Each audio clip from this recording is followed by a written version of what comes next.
Alexei Andreev. Okay, so time to play a Scandinavian. He takes, main move. And instead of taking back with the queen, I developed the knight. That's the way I like to play the Scandinavian. And he just plays here. That blocks a pin so he can bring his knight out.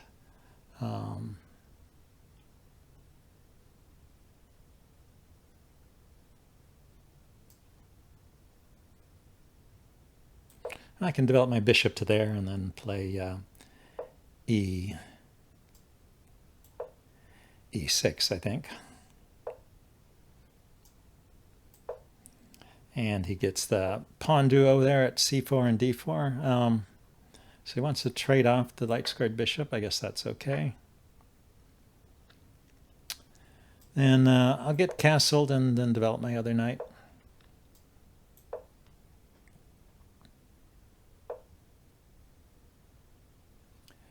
Do I play c5 first? If he takes, I can take with the bishop. If he pushes, I take. He takes. And I can develop my knight.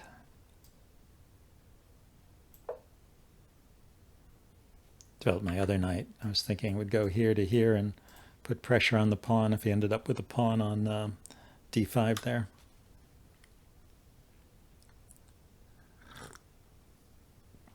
That was in case he pushes. Yeah, I'm going to take. And let's see. He can't push just yet. Let's prevent the pin because I might want to put my bishop here. I do want to put my bishop here.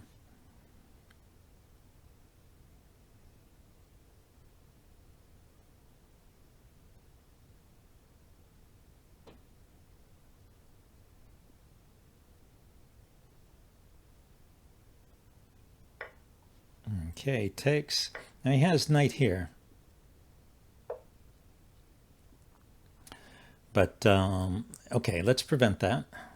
Start by preventing knight there. If the knight goes the other square, I'll just take it. Then my knight can go here to here, so get lots of pressure on this pawn, bring a rook over. Queen is not the best blockader, because, yeah, I can force trades like that. But in this case, he can't actually chase the queen away that I see. So yeah, knight here, rook here, rook here. Actually, rook here right away. He moves the queen, I take. He takes back, then I take the pawn. Or he could take with the knight. But then I could just pile up more pressure here. Okay, so he's not taking with the knight. So that means I win this pawn, right? I don't know. I guess he's saying he can go here. But this is all a check.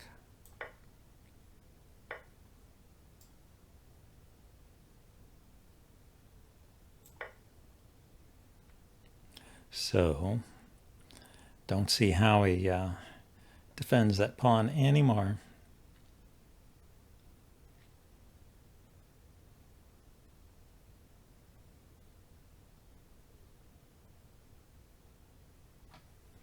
Okay, it looks like he's going to slow down to think. Not for too long. Decide to trade queens. And hit my knight. I can defend my knight.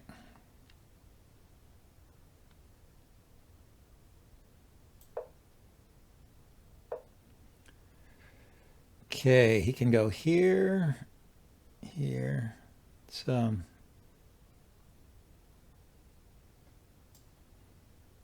just start moving these pawns up, right? Passed pawns must be pushed.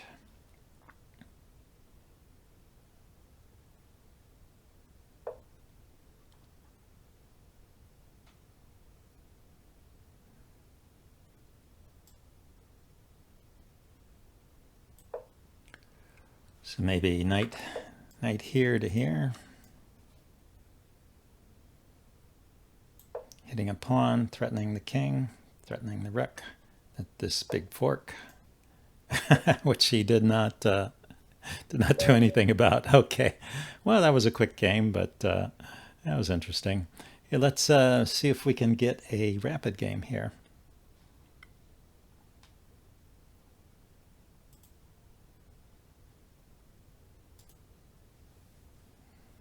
A quick knockout for the Scandinavian defense.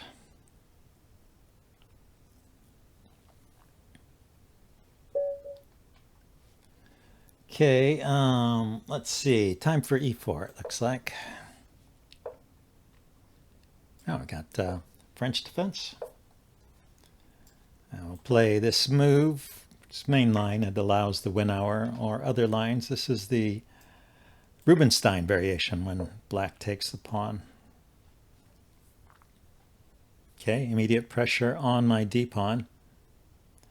Why don't I just defend it solidly like this? That keeps his knight from hopping in here, defends this pawn, and I don't have to tie up pieces trying to defend it. He already had 2 attackers on it, so it was already in a bit of trouble.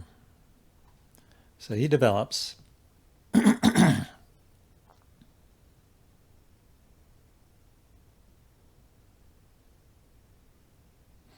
So I think normal development is in order here. I'll just put my bishop here. It's protected from attacks from the knight by pawn pushes. And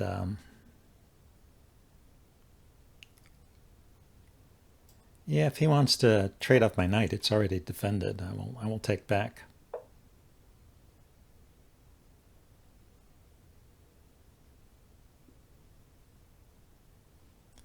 Okay, let's get castled. This stops me from pinning his knight. It also ends the idea of any kind of Greek gift sacrifice there. I'm still going for a simple attack along this diagonal, I think. Just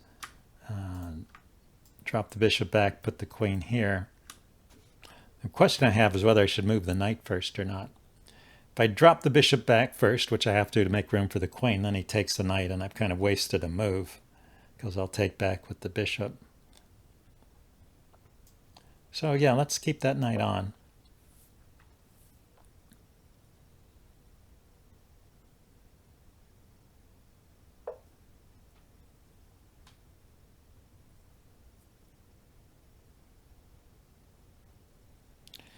Now, where do I develop this dark squared bishop to?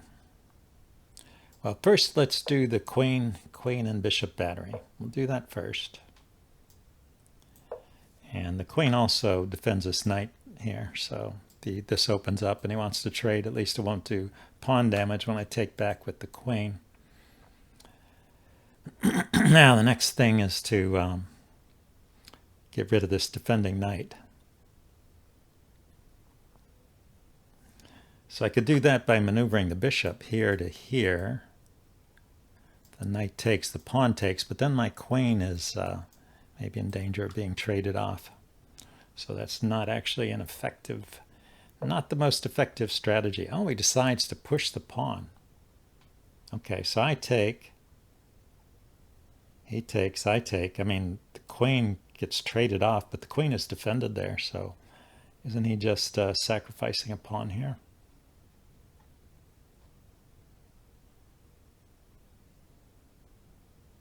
Maybe he gets the pawn back because the knight goes here.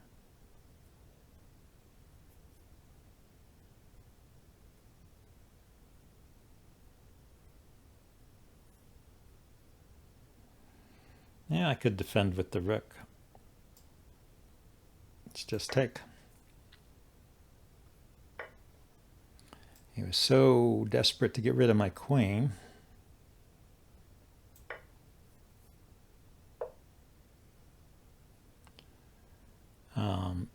Yeah, I can just continue to defend that pawn. Could have taken with the knight first, I suppose.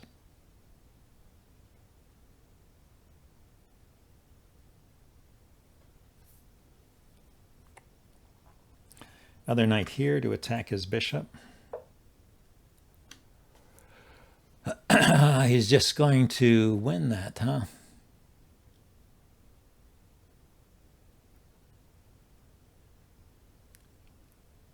I could go knight here and then bishop here.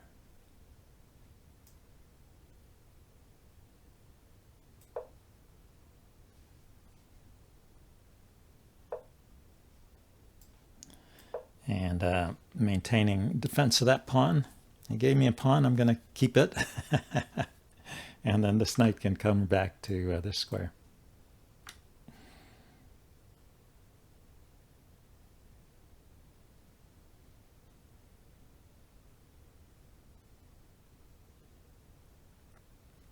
If I had just moved my bishop here right away, he could have kicked it, and then the bishop had no retreat square. That's why I moved the knight first and then the bishop.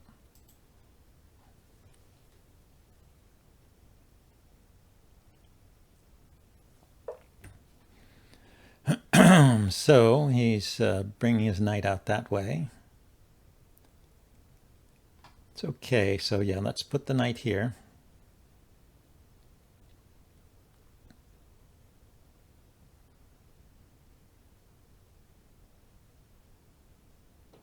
If he kicks this knight, I can take his knight. If he takes the pawn, I can still take back. I was getting my knight out of the glare of his bishop. Yeah, so he goes there. I can take here with check. I could just start by going here. That's probably even better.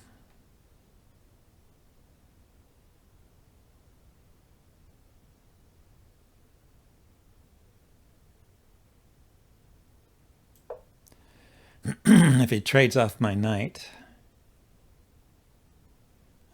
could I throw in this move first? Because it does hit his rook and his bishop. No, he just takes. So I have to take back. So he takes, I take back, I'm hitting his knight.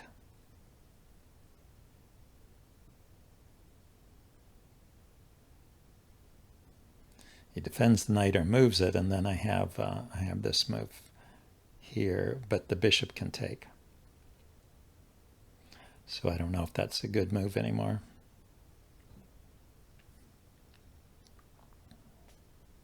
I have to see that. Oh, there's also this.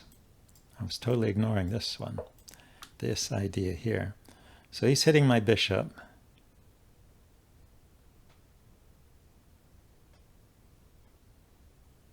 And defending this square. So I can go here. He takes my bishop, I take his rook, he takes my other bishop. So I think I have to actually retreat the bishop.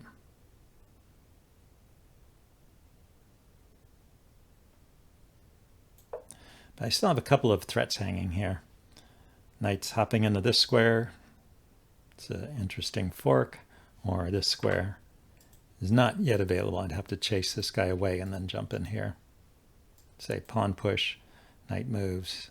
Jump in here, except the knight will go here attacking this bishop. Maybe bishop here threatening to trade the knight. And then jump in here. To erase some of the paint. Yeah, bishop to this square. And he can't defend the knight with the other knight, so I'm threatening. Okay, forces me to move that. So I go here, he takes, I take.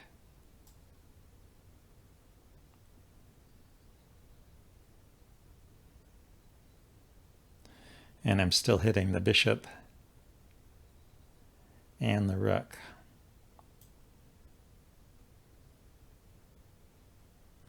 If I move my bishop here, he takes the knight. That doesn't work.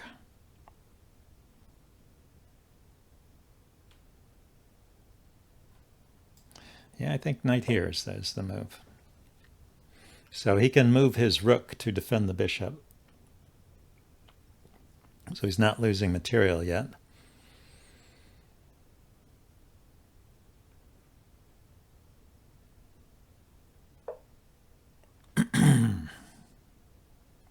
But I can take he takes, and then I can put my bishop here on this diagonal where I'll have two rooks lined up and the knight is hanging. How does he defend it?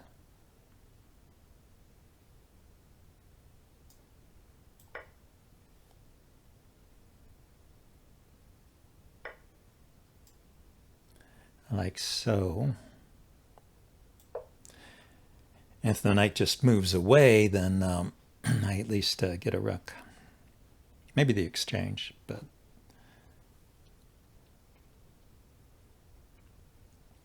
kind of depends on what he does with the knight, I guess. I don't see a move here that saves him. I think he's losing some kind of material here. Because this pawn is covering this square. The knight would like to go here and defend the other knight. No other piece can defend the knight, so if the knight moves, then I take here. And it's completely undefended, so it looks like I pick up a whole rook to me, unless he can somehow trap my bishop after that.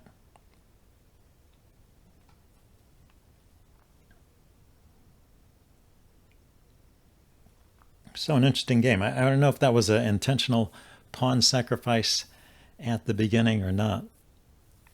It was a little bit of trouble to defend the extra pawn, but then he got into trouble. His pieces tangled up trying to attack it. So yeah, he resigned. We can go to the analysis board here and ask if there's any move. Now this is +6 for white, so I'm just winning big material. See, I would have considered yeah, dropping the rook back to unpin, but and then try and save here. Looks like this is pretty good for me too. Oh, and this bishop is hitting here. Troubled everywhere. Okay, so definitely a win there. Let's go back to the beginning and see at that point when he just gave up a pawn. This is all normal. This is not, yeah, knight f3 developing is the main move there. But like I said, I wanted to defend this pawn solidly and not have to defend it with pieces. And this is still okay for me. Let's see, it says his move should be e5 right away. So e5 is an idea here, interesting. But he just played it at the wrong time. So what happens if he plays e5 here? Don't I just take it? Oh, no, it's defended at the moment. I haven't developed my knight. So that is the reason why you bring the knight out first. So you can slow down this pawn push. So a slight inaccuracy by me, but still keeping the advantage. And then his mistake was not pushing e5 right away. Okay, little inaccuracies all along. But by this point, it likes me quite a bit. Thinks I should have just traded the knight. But then let's go to this point where, yeah, just giving up the pawn is just not working. And it says I could even play bishop takes h6 here. My gosh, I didn't see that. Let's see what the idea is. But first of all, I took. Yeah, and he trades, and this keeps me with a 1-point advantage. So what's the big idea here? I sacrifice the bishop. He takes. And I just move to the dark squares here, threatening the pawn. Oh, he can't defend it on this square because my bishop is covering it. If he steps up here, then the knight hops in here.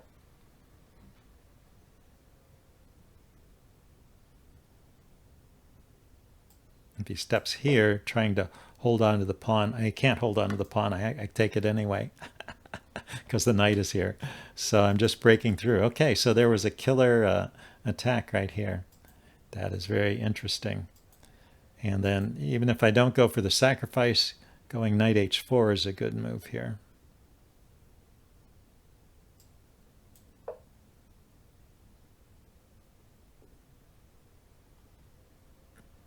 Suppose we're looking at this square. What's the idea? King h8, rook e8. Let's say rook e8. Then bring this knight in here. Bishop drops back to defend. Queen comes over. Yeah, it looks like this attack is just piling up. So just ignoring that pawn push and just attacking on the king side was the way to handle that position. That's interesting. Let's see. On the graph, I kept an advantage all the way through. See, towards the end here, this was his last chance to get an equal position. What did I just played? I just brought my knight out here. I didn't like that. It thinks I should have... yeah, this is a good. Pin this knight, and definitely a better move. So the move I played, not quite as good, and this is it's all back to even, but he needs to play knight to g6 and just keep up with this attack on the pawn.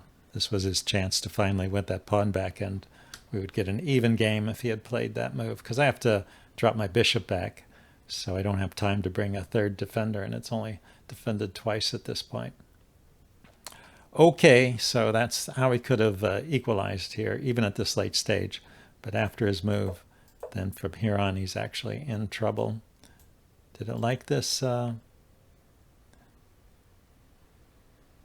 it says I should have played e6, but this keeps an advantage for me anyway.